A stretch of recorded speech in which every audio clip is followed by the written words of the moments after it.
Magda and Wendelin.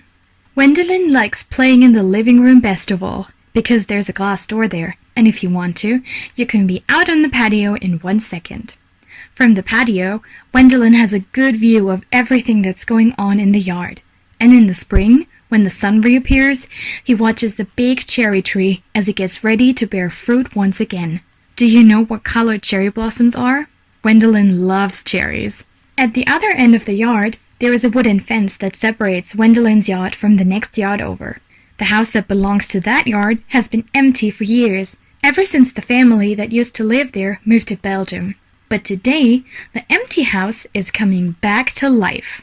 A big moving van is parked out front, and men in blue overalls are carrying all kinds of things into the house. There's a woman running back and forth between the house and the men, talking on the phone and giving frantic orders.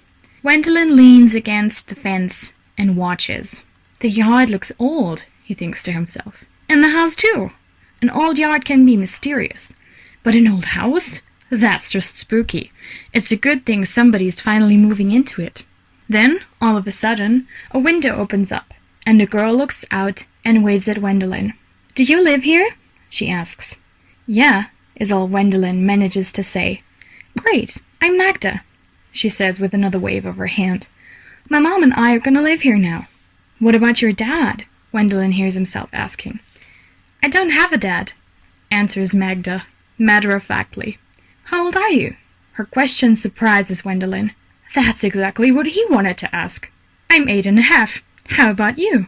"Magda! Keep your window shut while the movers have the door open. You're causing a draft," her mother yells. "Okay, well, I guess I'll see you at school," Magda says, shutting her window. Wendelin keeps standing at the fence, hoping to see the window open back up. He didn't even get a chance to introduce himself. "By the way, what's your name?" Magda calls out. She has her window open just a crack. "Wendelin. My name's Wendelin," he answers quickly.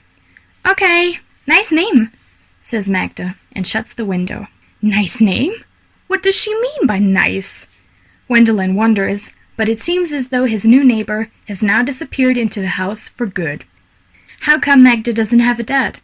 Wendelin asks at dinner. "Who's Magda?" his dad wants to know. Magda lives in the house on the other side of the fence. Wendelin's dad takes a slow sip of tea and thinks about the question before replying, "I don't know. I really don't know, Wendelin." Wendelin doesn't know either, but he sure wants to.